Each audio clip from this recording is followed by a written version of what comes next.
So there are two approaches to the Bible. You can assume, say the Gospels. You can simply assume that there are no contradictions. You can come to the task with it saying, look, the Bible's the Word of God. God gave us this Word. It cannot have mistakes in it. So there cannot be contradictions.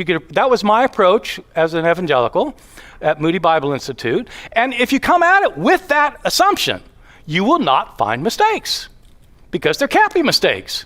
So if there can't be mistakes, there aren't mistakes. Okay, so it's very simple. The other way is just to see if there are mistakes and then figure out what to do about it.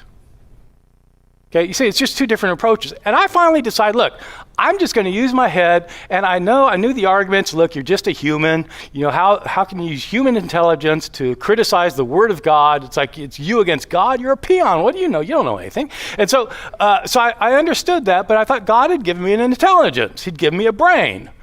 And I thought, if I decide that there are problems, well, then there are problems, and I'll just need to deal with it then and figure out what I think. But I am going to use my intelligence.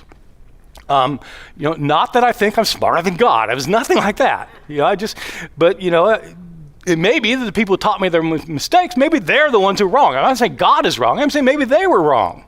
See what I mean? Okay, so I started finding things. I started finding, when I allowed that there could be actual contradictions, I started finding them. And wow, there are a lot more of these than I thought.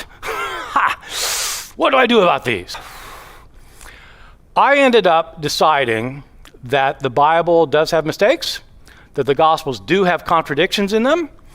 Some of these contradictions cannot plausibly be reconciled, and that it affects the historical reliability of the accounts, as I'll explain in a minute.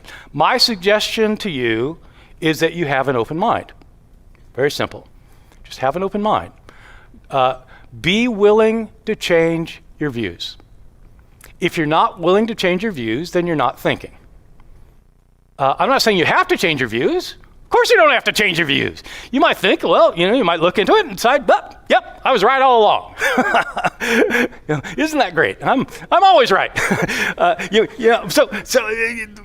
you don't have to change it, but you really should genuinely be open to changing. Genuinely, not just saying you are, but really being genuinely open to change your view. That's my suggestion.